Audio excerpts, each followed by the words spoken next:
Welcome to Soroka Speaks, the podcast for human-centered leaders and those looking to deepen their personal development. We're so happy to have you here, and we hope that you enjoy this episode. What's up, everyone? Welcome back to another episode of Soroka Speaks. We've got a good one for you today. I am your host, Emily Haruko, and of course, I am joined by my beautiful co-host and here to introduce our next guest. It's Claire. And we are joined today by the incredible Nathan Simmons. Nathan is a trauma-informed leadership trainer and clinical hypnotherapist who helps professionals dissolve self-sabotage, perfectionism, and imposter syndrome through inner work and transforming how you lead, you parent, and you live. Not only that, he is also a published author and in 2025 released an Oracle deck. So Nathan, welcome to Soroka Speaks. Thank you for having me. It's really great to be invited. It's great to see you again, Claire, and it's great to meet Emily as well and dig into some of this necessary content. I think like really necessary content. Absolutely. We're happy to have you here. We are. We have some great stuff to dig into on this episode. But I really want to start this session by asking you, what is an Oracle card? An Oracle card? Yeah, 100%. Yeah. It's most people probably in the leadership space understand what, a coaching deck where you get a deck of cards with coaching questions on and you kind of have them handy on your desk. You've got a situation or you're working with someone and you can just pull questions out. An Oracle deck is a slightly more spiritual version of that. But with my leadership experience and coaching experience and also my spiritual practices and my shamanic journey work that I've done, I brought those two things together. So combining the Native American spirit medicine wheel format, but then combining it with coaching questions. So you have 64 vibrant, beautiful AI-generated images, but each card comes with 4 journal prompts. And it's based on the medicine wheel, like east, the south, the west, and the north. And each question is relevant to a kind of idea or direction. So the east is what am I letting go of? The south is what lesson do I need to learn? The west is what action do I need to take? And the north is what is the gift as I follow this process. But each card has a different question. So you've got 256 coaching questions in there. And then when you use them with the framework, it actually creates 1.7 million different coaching pathways that you can move through. Now, for a leadership, like for a leader or someone in position, if you've got a situation, you've got a problem, the biggest challenge that we have as human beings is we have confirmation bias. We're always looking to say, I told you so, or I'm right and you're wrong. And we don't, as the saying goes, we don't rise to the expectation. We fall back to the level of training.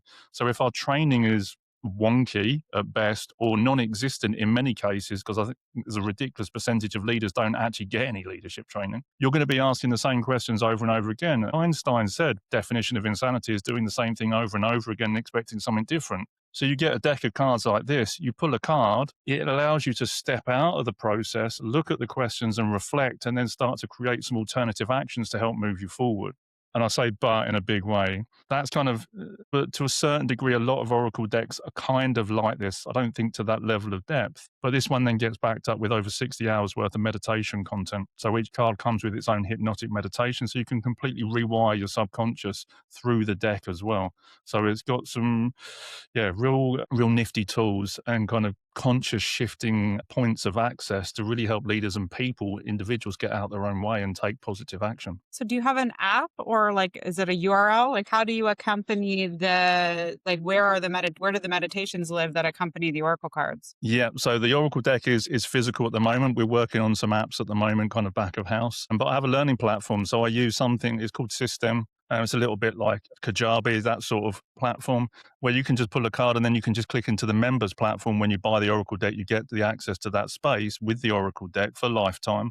And you can just click on the meditation you do, plug in and disappear off around the universe for an hour. I love that. That's so cool. You hear of a lot of, I've been exposed to a lot of Oracle decks. My personal favorite is the Sacred Rebel deck by Alana Fairchild. And she's an Australian woman. But I've never heard this component of, a meditation to accompany the cards. So I think that's really cool, Nathan, that you built that. Takes people to another depth. Because people, I think it's great that we have these little bits of wisdom and a bit of a meditation. But it's like if the wiring in the background, it's like, in the battle of the mind, The subconscious is always going to win. And if your programming is kind of wired in the wrong way or dissonant or problematic and you don't even realize you're doing it, you're just going to be repeating the same thing over and over again. It's like, I've got this great idea, but it doesn't matter because I'm still going to fall back to what's familiar. So you've really got to go in and kind of rewire these belief structures at the deepest possible level to enable people to show up as the best possible version of themselves. Tell us your origin story. How on earth did you decide that you wanted to get into hypnotherapy, trauma-informed leadership training, coaching? What was the impetus in your life that led you there? 20 years of denial about that. So my normal childhood, normal kind of life. My parents were both police officers at one point or other, had all these kind of dynamics going on. And then about 8 years old, I had abdominal pain. Turned out it was appendicitis. So it's a really routine situation, routine operation. So off I went to hospital, whipped out the appendix, perforated. So it was kind of quite intense. But then the pain didn't go away. And it just kept coming back, and I going back to hospital, and they couldn't work out what it was, and they thought it was one thing, and they thought it was another. And then by complete fluke, 3-4 months into this process, I went to the GPs, and the GP took one look at me and just went, "You've got Crohn's disease. You need to go to hospital and get 2 pints of blood put in you." And at that point, it was only really girls that got Crohn's because it was an adolescent kind of thing, a hormonal thing. So it was a complete fluke that this guy happened to be in the right place at the right time. So I spent a year in hospital, abdominal reconstruction. One of my kidneys deflated. I had a pipe in my jugular vein at one point feeding me. And this is all before the age of 10. So I went through this experience. But my mother at the time is kind of the potted version, so it's more powerful than Google. So Google didn't exist in 1989, 1990. So my mum was doing all the research and she found out that the root cause of Crohn's is actually Candida. It's a yeast infection. And we treated it at a microbiome level, completely reset my microbiome. And within 2 years, I cured Crohn's. I don't have Crohn's. I don't take medication. I've never had a flare up since.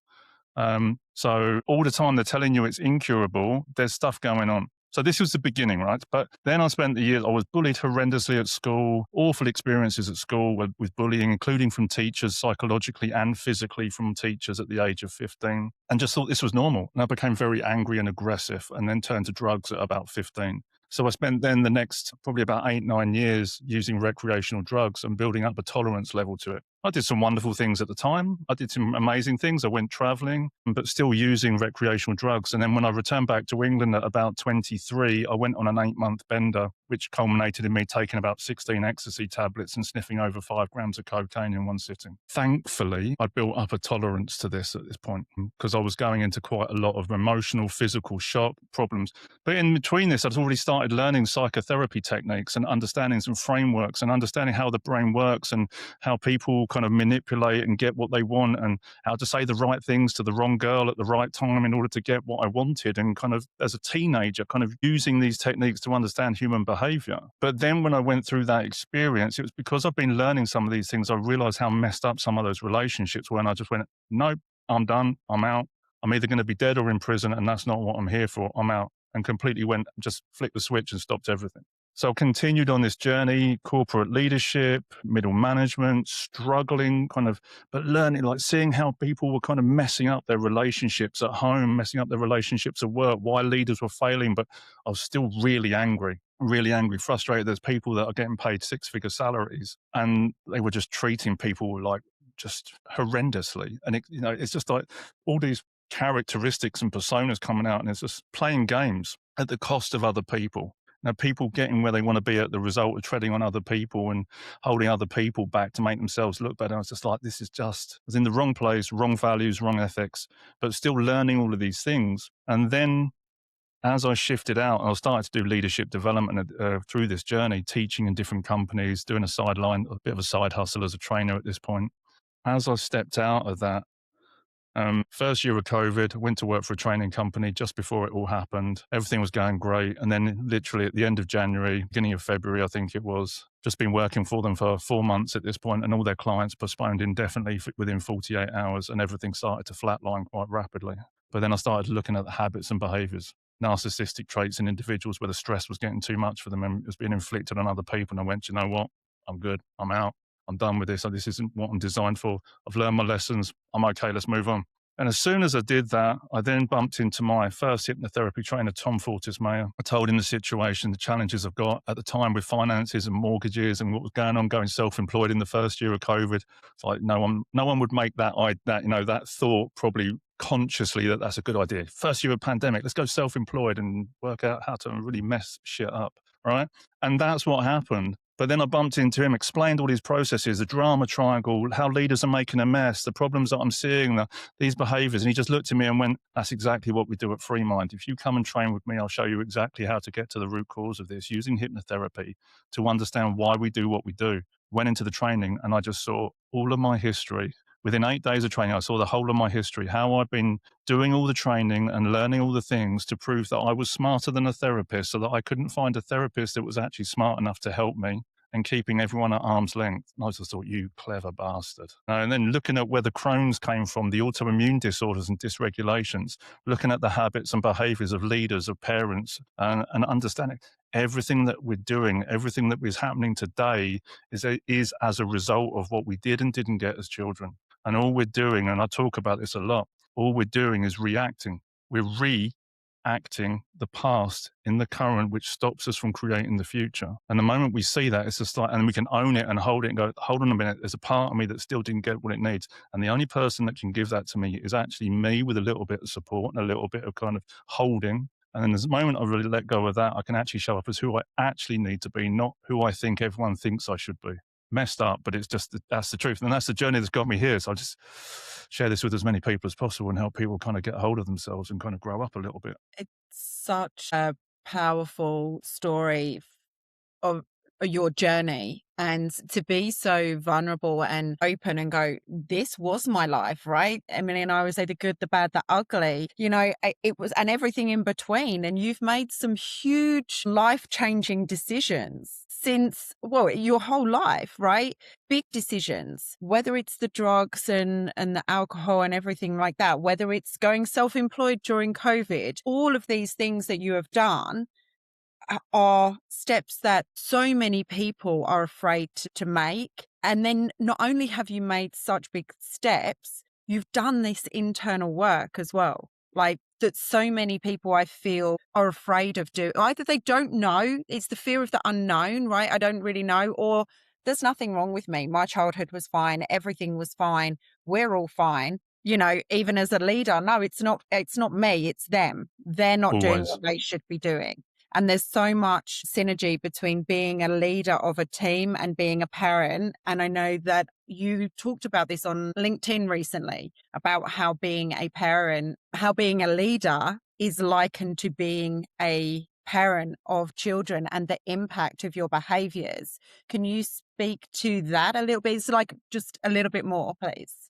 And it's how many times you go to work and then someone says, oh, this is my work husband or this is my work wife. You hear these terminology like, and you're shaking your head and sometimes like, yeah, but some people are like a little bit like that. And or people call their team leader mumsy, or it's like having an extra dad. We hear this kind of language, but we do hear it though. And also the other one, which we've got to be mindful of, is when people say, well, yeah, we run this business like a family. It's like, well, if your family ethics are a bit messed up, then how you're running your business isn't going to be much better. But what happens is the way that I look at things is everything in life is a metaphor, like everything. Like if I look at an octopus, what does the octopus remind me of or teach me? If I look at a tree, what does the tree remind me of? If I look at a table, what's the kind of the analogy behind it, the metaphor of it? So then when we look at our relationship of what we did and didn't get as children with our parents, with our siblings, with relatives, etc., with authority figures, we kind of encode that as what is familiar. And then we will go looking for that familiarity.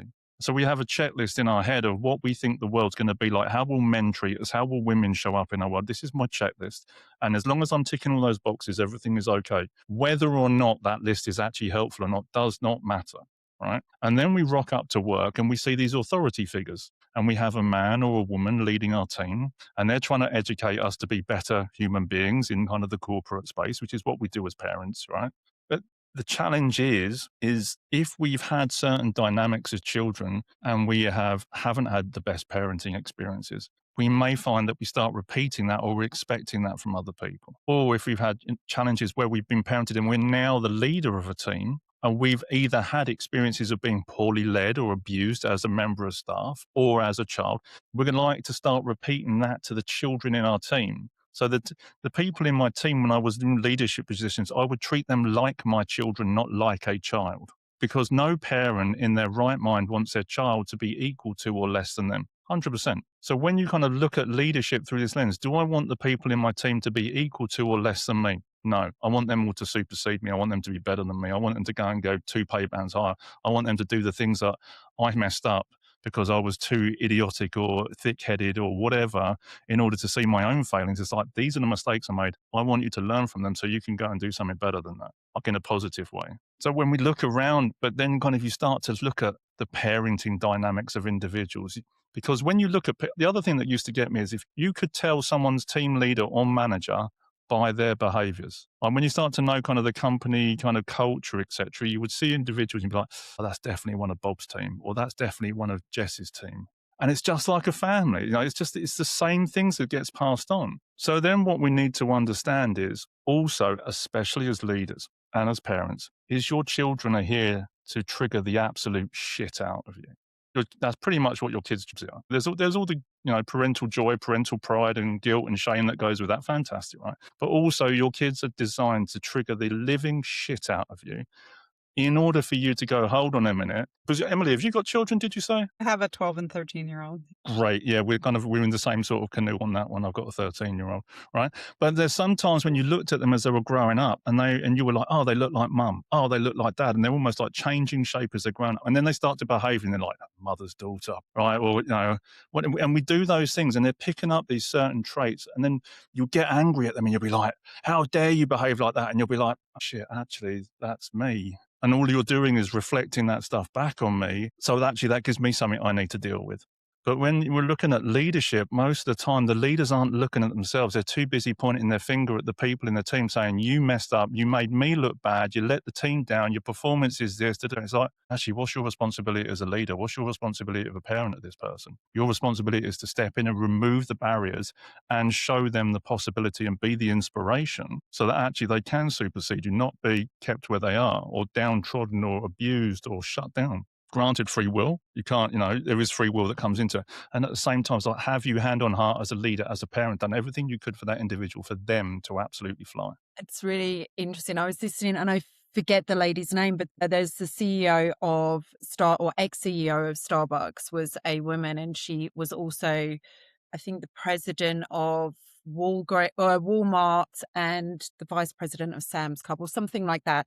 Very senior. And I listened to the podcast the other day and she was talking about, as a leader, her job is to move the obstacles out of her team's way in order for her team to solve the problems, build the technology, move the businesses forward. She's not coming in as a leader to solve it and handhold. And, she's got her job is to move everything out, empower them so they can figure it out themselves. What does she need to do in order to make that happen? And it was so powerful. And I thought, I can see we can see the difference when leaders are trained, when leaders are in it for leading others to success and they're not in it necessarily for themselves, right? And taking the credit. And I had a client recently that said, I will take when something happens with my team that doesn't go as well as it should have, or we missed a deadline, that buck stops with me. I don't then point to my team member and say, they're the ones that messed up. They let the team down. This is me. I am the leader. I front us as a unit. And I thought, yes, this is why you're in coaching. This is why, you're in a leadership position. But I've also had leaders that are very much not like that. And we've seen lots of examples in every single industry that are not like that. Yeah. And It reminds part of the, I'm sorry, I was going to say, I think I saw recently a statistic with HSBC shutting down their leadership program, which has been running for something like 120 years, something crazy, right? But the statistic was that something like only 12% of leaders have actually had any formal leadership training. And then you wonder why there's so many issues in leadership. Yeah.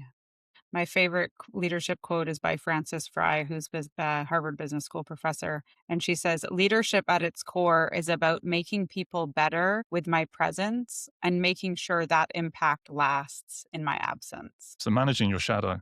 Like, it's the managing the shadow before you walk into the room. What are people saying? How are they feeling before you arrive? And then also, what are they executing? How are they showing up? How have you inspired them as you're walking out of the room as well? And how does that energy continue to roll on for when you're not there? Yeah. Another distinction that you sort of described that we often use is this distinction between above or below the line. And the line really is above the line is I'm willing to take accountability, I'm willing to take responsibility, I'm willing to implement corrective action, I'm willing to endure a little bit of discomfort. I'm in service of others and the greater good. And below the line is often blaming and shaming, not willing to take corrective action, avoiding any form of discomfort, and we know that the most optimal leaders are the ones that stay committed to showing up above the line. And that level of self awareness, too, where it's like, you know what, I'm feeling a little heated right now. I'm feeling a little bit below the line. Can we please table this conversation till tomorrow? Right. As opposed to trying to power through or not being responsible for our own emotional autonomy and how that impacts the environment around us. Yeah. Yeah. Yeah. I Now, have a question. yeah, go. So, Claire did a session with you, is my understanding. And I would love to hear a little bit about Claire's experience, probably from both perspectives. You as a recipient, Claire, we can start there. And then maybe as a facilitator, if you guys are willing to share a little bit of what you noticed, Nathan, in that. Tell us a little bit about that experience. Absolutely. So Nathan and I got connected because I have my own life coach who also, I don't know if you're actively working with Hayden right now, but somewhat. Yeah. So we're in the same circle. So I've got to know Nathan over the last 6 months, maybe more so very much recently. And when I found out that Nathan does the hypnotherapy and it's free minds, and you can speak on that a little bit more in a second, but I was completely fascinated. And having never had a session before ever in this realm, I really wanted to dig in and understand the power of hypnotherapy and the benefits. And I've really worked so hard, as you, Emily, know, and some of our listeners know, I've worked so hard over the last couple of years on stage fright, which may surprise a lot of listeners. I had stage fright. And so when I went with Nathan and we were chatting through, what do you want to get out of it? I'm like, I don't know. I don't know what to expect. I've never done this before. And so we kind of got into everything, and you can talk about this, Nathan, and how you kind of prepared me. And I'm sitting there and I'm thinking, this is never going to work. And I think you said you're going to count to 10 or something. And by number 3 or 4, I thought, oh, this is going to be so embarrassing when I'm telling Nathan this isn't going to work. By the time you got to like 9 or 10, I couldn't, and this was all over Zoom. I literally couldn't move my body off the bed. And he's like, nod your head. And in my head, I'm thinking I'm nodding. And I barely moved. It literally was like a tiny movement. And I was convinced this was never going to work. And I was completely blown away. And you can talk through, I'm very happy for you to share as much as you want about, the techniques and everything. But we really went into more of this inner child and the trauma of the inner child inside me, and how that relates to my stage presence, my fear of public speaking. And I haven't told you this, Nathan, but we went to Barcelona 2 weeks ago and I was on stage, and I not once had a slight inkling of stage fright. I didn't sweat. I didn't stutter really. I wasn't nervous. I wasn't shaking. And it was only as I was walking to another meeting, I went to myself, oh my God, that's the first time that I did not even externally or internally freak out getting on stage. And it's got better. Emily's seen me get better over the last few years. So it's, but it was still there. And this was the first time. And I honestly put it down to the session with you because I've done so much work. I feel like that was the final sort of nail in the coffin for me to move on from that fear that I had. So thank you, first of all, for that. And 100%, I need to get you to do a testimonial on that, because that's just like music to my ears. Made me want to start crying because when I hear this stuff, because I know the emotionality that sits behind this stuff. Yeah. And I kind of want to, first thing I want to say is when people are talking about trauma, people use this word trauma and they're like, oh my God, I can't be dealing with my trauma. I can't be dredging this stuff up and I can't be dealing with that. It's like, people think trauma is surviving the 80 car pile up on the M25 or the freeway or whatever. It's like, or whatever it is, but there is no big or small trauma. There is your trauma, and it's relative to you. So trauma could be surviving the 80-car pile-up, or it could be a natural disaster, or it could be a near-death experience, or abuse, or whatever it might be. Or it might be the last words your first girlfriend or boyfriend said to you when you were 12 years old in front of your mates. Because trauma, as Gabor Mate says, isn't what happens to you. It's what happens inside of you as a result of what happens to you. And it changes you psychologically and physiologically in order to change a direction so you can survive. And it could be an innocuous comment a teacher makes. And it might not even be real. It's just something, a perception of an event, what you think someone else might think of you, and you encode that in your system at an early age. And that becomes your blueprint for the world and how you're going to show up. So then it was interesting. So that's kind of, people really need to understand that. And also the other thing that people need to understand about trauma is people make their trauma comparative, not relative. And what I mean by this is, and this is quite hard. I mean, this guy talks about this, right? So my bullying to me was a 10 out of 10, but I was convinced that everyone else, got bullied. So I never dealt with it. But to me, my bullying was a 10 out of 10. Now, when I first started kind of looking at speaking and doing these things, I met this guy, and this is pretty kind of out there. He was sex trafficked by his older brother when he was 9 years old. So if I make my trauma comparative, and there is no relationship to that, this is like that there is a 10 out of 10. But if I compare my thing to his, mine's like a 0.2. Is it still just as damaging to me? For that little version of me that was 11 years old, 12 years old, absolutely terrified of walking home every night home from school and all the stuff that he went through, that's a 10 out of 10 for him there, and he's still holding that. So what we do is, though, in order to keep ourselves safe, we will say, well, it's not as bad as those starving kids in Africa, or it's not as bad as those Indian kids that have been dealt with the flooding over there, or it's not as bad as this, and it's just like, and we never deal with our stuff because we're too busy pointing at everybody else's drama. By the way, this is why so many people watch shitty soap operas. Because what's going on in 9 days of their lives, and EastEnders or whatever people are watching in America or in England, like they're watching that. Why? Because actually it distracts them from what's going on in their own lives. It holds their attention and keeps them outside of themselves. So then when we kind of step away from that, it's like we are all carrying something. We are all carrying something. There is a part of us at some point that did not get what they needed at some point in their life, and whether it's your parents, a teacher, grandparent, sibling, doesn't matter. Something happened, and we're all carrying, as I think Terence McKenna said, but he was talking about something else rather than actually trauma. He was talking about DMT, but that's another conversation for another day, right? So in this, right, but we're all carrying this trauma. And I think even Gabor Mate said that no child had a happy childhood. And I know that's a pretty damning indictment, but at some point, something shit would have happened. And to that little version of us, that was the end of the universe. And as Emily was saying, this kind of idea of what's above the line and what's below the line, for me, that's like the subconscious and the conscious. The problem is what's below the line is anywhere between 80 and 98%, and that's your subconscious running the show. So on a good day, 20% of you showing up. On a bad day, it's only 2%. So you've got all this stuff here that your brain has done a really good job, that your ego has done a really good job of hiding from you and putting to one side and locking away and putting in a box and not letting you get anywhere near it, because it thinks if you go back to that memory, it thinks you will die. Doesn't matter what the situation, at 48 years, I can say, yeah, but it wasn't that bad. 48-year-old me knows it's not that bad. 8-year-old me, that was the end of the universe, whatever it was. When my mum shouted at me for drawing on the wallpaper, when I made a hole in the wall, just remembered that with my Millennium Falcon, when I turned around too quickly and stuck it through the wallpaper by accident. It was like, oh my God, that's the end of the universe, right? To the young version of me, that was everything.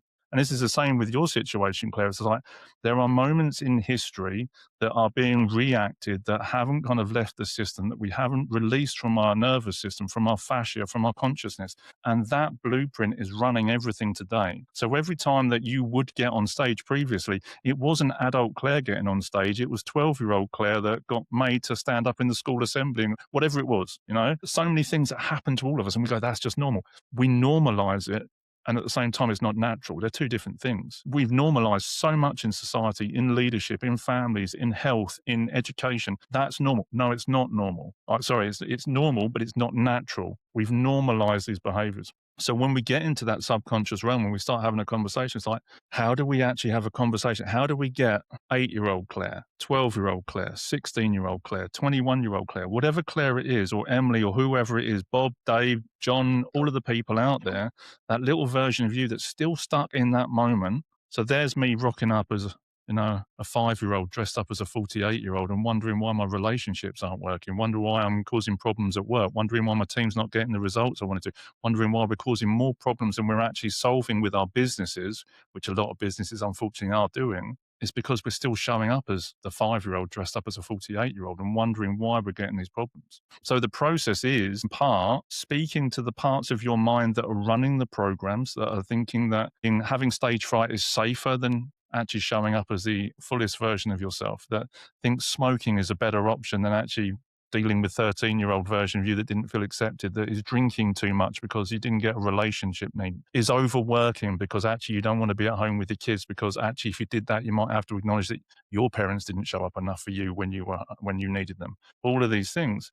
So we speak to that part that runs the habits and behaviors, and then we release the pressure, we soften the edges. So actually it stops protecting little you. And the reason it's still protecting little you is because it doesn't know you've grown up. But this is one of the beautiful things about your ego.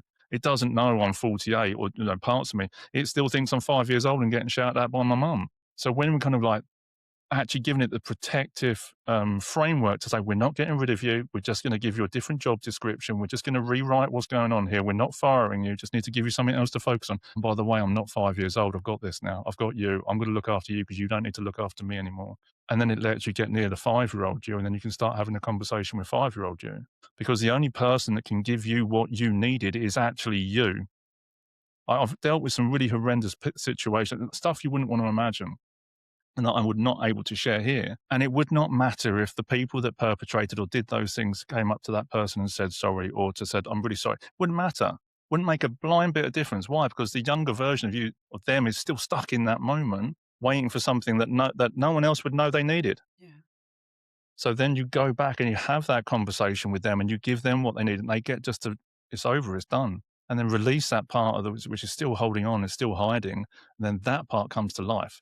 And actually, like you were saying, Claire, that part of you comes to life. It gives you, it puts the gift of that thing that it took away that it wasn't safe to be. It puts that back in the right place. And then you show up even more of yourself. It's just like, yeah, it's just rich. Reminds me of the philosophy or the, perspective that completion really is an inside job. You don't necessarily need to have that clearing conversation or, address that specific incidents with a specific person. Of course, we can do those things. But to your point, Nathan, that true completion really is an inside job. I want to know a little 100%. bit about like the preparation process there. You said you were lying down. Like, can you tell me a little bit about how do you prepare one to get into hypnosis? Yeah. For me, the first part really is psychologically, there's certain red flags which aren't okay for hypnosis.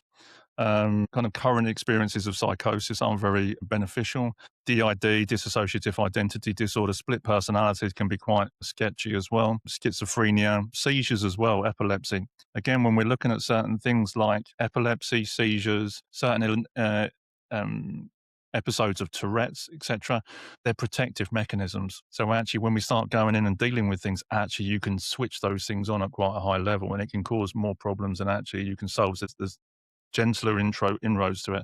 And again, with the kind of split personality and dissociative identity disorder, truth is you're made of something like 30 trillion, 40 trillion single cells, right? And you've been bunched together and you are the persona of Claire, of Emily, and you've got all these bits of personality. So there is Claire the bank robber and Emily the baker and happy Claire and angry Emily and all of these things, by the way, like and they all come together to make who we are.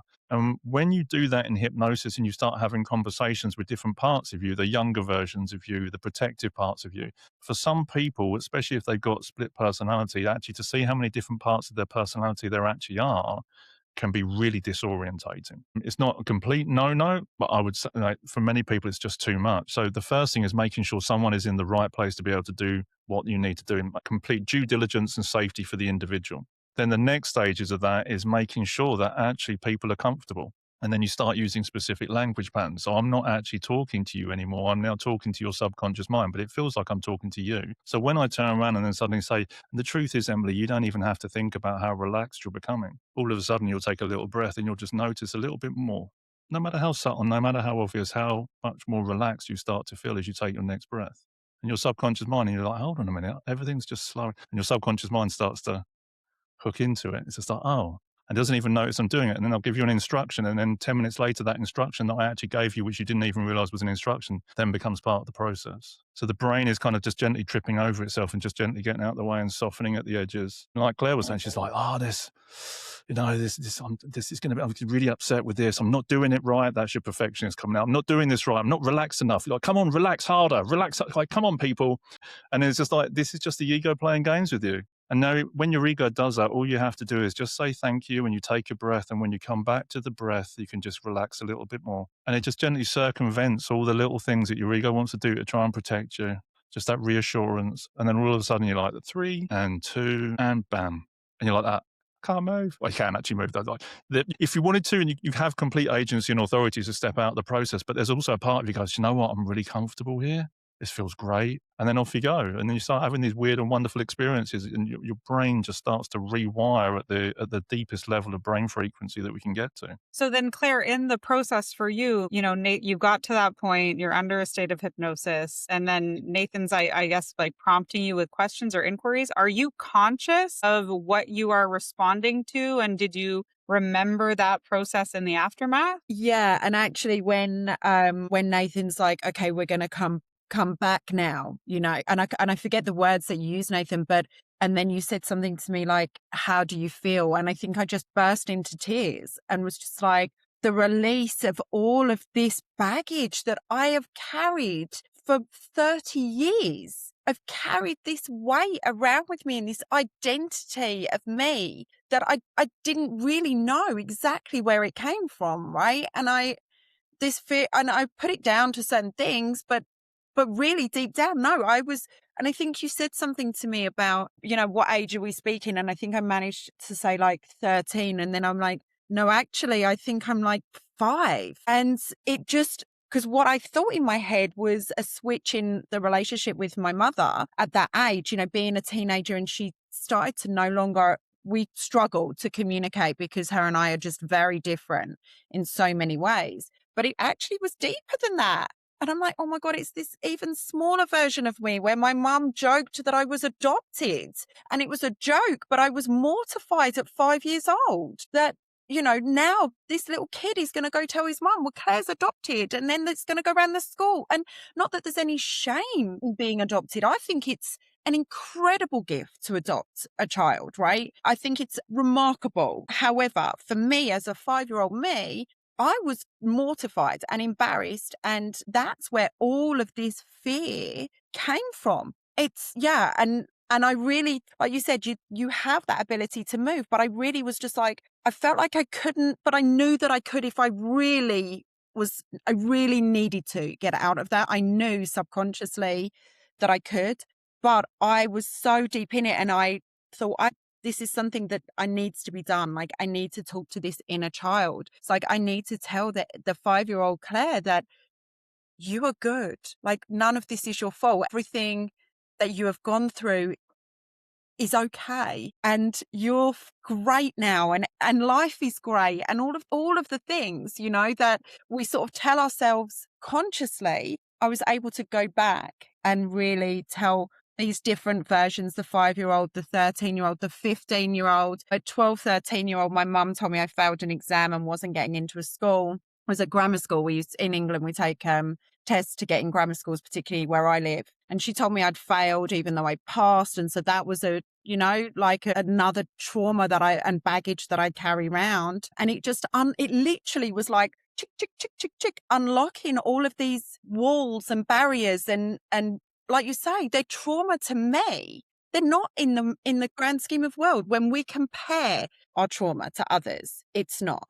Have I been through With worse? that, when you just talked about the adoption process, I noticed, right? There goes Yes. that human condition, like that's trying to have this comparative experience. And, it's not a bad to be adopted, but that's irrelevant. It's your experience. Nathan, repeat the Gabor Mate quote around trauma. Will you say that again for the audience? That was so powerful. Trauma isn't what happens to you, it's what happens inside of you as a result of what happens to you. Brilliant. I'm a big fan. for- You've mentioned him twice now. He is absolutely Yeah. brilliant. There's some absolute gems in his work. Now, for me, and I can't remember if it was him that said it, it might have been in some of his work, there is only one trauma, and it doesn't matter how we dress it up, and we can call it sexual, physical, verbal, whatever kind of distinctions we want to make around it, but there is only one trauma, and that one trauma is actually abandonment. The amount of people that I've dealt with and worked with in some, again, really extreme situations, And out the back of it, all they wanted was their dad to turn up and save them, and he didn't turn up. Or a grandparent died and they weren't allowed to go to the funeral to say goodbye. And there's a 6-year-old part of them is still waiting for their grandparent to walk through the door. They don't understand. They're like, where did my grandparents go? So it's just the abandonment. So in that moment, you're talking about kind of that the reminder of going up for adoption. You were adopted. In that moment, there's a massive severance inside of you because it's like, hold on a minute, I don't have any connection to mother and father because you're not my mother and father. In that split second, that's eternity. To 5-year-old you, that's everything. You're like, hold on a minute, what do you mean you're not my parents? Complete rewire in that moment, and we hold on to that. That's why there's so many challenges with adopting and fostering, etc., with the children that are involved in this. Whether they are able to verbalize that or not, they still have the imprint of that in their system. Now, when your mother's saying things about, oh, well, you're a failure, this is like for you, mum and dad, that's the divine feminine, divine masculine. They're freaking gods, right? Especially up, between the ages of 0 and 7, especially between the ages of 0 and 7, when our brain frequency is running in theta and we're building all our morals and principles and ethics and all of these things, right? And then someone says something like, your bum looks big in that when you're 5 years old. It's like, that's catastrophic. Or you're eating and start making piggy noises while they're sitting there eating food or whatever at family gatherings or whatever, or someone says something that has an imprint. And then what happens, that imprint, and the way that I explain it is like we get given 40 maps of the world by people that don't know how to navigate, and then we beat ourselves up for getting lost. But then that becomes our internal narrative. It's like, well, obviously you're not good enough. Oh, you can't get your shit together. Oh, look at you falling off the wagon again. Oh, you said you were going to do that. You couldn't commit to it. And it's not even your freaking voice. To say it's someone else's voice or what you thought someone else said it, but you heard it so much, then you think it's yours, but it's not. It's just like someone else's shit offloaded on me. And then you drop into a hypnotherapy and you're like, thanks, do you know what? And then you just put the bags down. But we carry that stuff for 10, 20, 30, 40 years. And then we wonder why we have heart attacks, autoimmune disorders, cancers, neurisms, high blood pressure, blah, blah, blah. Because it all starts up, in the kind of in the thinking rather than actually in the physical, because someone said something when you were 5 years old. And it's just like, what the actual? Yeah. And I have an autoimmune disorder as well. I got that when I was 20, about 19, 20. That happened to me. I'm Everything. not just blaming the situation on my mother, but I think that was like the start of it. And then there was a couple of very significant triggers that then now I've lived with that for over 20 years. Yep. But yeah, from that. So for me, the important kind of philosophy is when we look at everything as a metaphor, every output as kind of as a philosophy or dynamic to it. When we look at autoimmune disorder, when we look at Bessel van der Kolk's work, The Body Keeps a Score, Gabor Mate's book, When the Body Says No, these kind of outputs, the overarching principle is I do not feel safe in my own skin. Something happens, puts the system on high alert. It's almost like a PTSD reaction. We still think we're in the moment, and the immune system goes, right, we need to defend you against something, but we don't know what to defend. Oh, it was you that caused the problem. Because that's how the kind of the subconscious works. You have to take the blame. When something happens to you, it has to be your fault, because if it's not your fault, it will be their fault. And if it's their fault, you won't feel safe and certain with these people. And as children, you need to feel safe, certain, and loved. Safe with these people, certain you'll get your needs met and loved for who you are. Something happens, all of that goes out the window. So it has to be you. You have to be the problem, because if it's not, it has to be them, and you won't feel safe with mum and dad. So you make this narrative up. It's like, well, I'm not safe to be me. I don't feel safe in my own skin because it's not okay to be creative, to be happy, to be too sad, to be emotional, whatever. And all of that stuff then gets literally depressed in the system. And the immune system goes, well, we don't know what else to attack. You don't feel safe. Okay, we'll attack you. And we start eating you from the inside out. And whether that turns up as asthma, Crohn's, colitis, endometriosis, all of these things, is literally the system attacking you from the inside out. And then from there, when we start to understand that's the overarching philosophy, I do not feel safe in my own skin. Everything starts with a thought. You can then kind of reverse engineer. It's like, so at which point, because it wouldn't have been in your 20s that you began that thinking, that would have been the trigger moment. Like me with Crohn's, it didn't start when I was 8, 9 years old. I've been eating a kilo of sugar nearly every other week when my gran turned up with, with a bag of sweets. So I associated sugar with love. If I'm a good boy and I behave, I get sugar, I get sweets. You eat enough sugar, your microbiome in your gut, your yeast is going to go through the roof. Your microbiome is completely shot. Of course, you're going to get something like Crohn's. It's an absolute given. But it takes a couple of years to build up to that point, by eating food that doesn't love you back, and eventually you get a nasty output, and that's how it shows up. But then you look at the habits and behaviors, where the psychology, let's resolve that, then you can change your eating habits, then you can change how you show up, and you can do all of that stuff at an identity level, which is where we need to be with people. That what you Thank you for sharing that. What you just said resonates so much with me. And when you were saying about the abandonment piece and the impact that that has, my so we've now talked about like my relationship with my mother and how we worked with the hypnotherapy on that. My autoimmune disease started when I was engaged and we had a Ross and Rachel. We were on a break and my fiance got my school friend pregnant and blew up my entire world. And a matter of months, I had psoriasis. And within a year of having psoriasis, I had arthritis. And it was that abandonment piece. You blew up my world. I thought I was safe with you. I thought, you had my heart, you had my future. And that now all of that is gone. And it is, yeah, I kind of knew it was a trigger.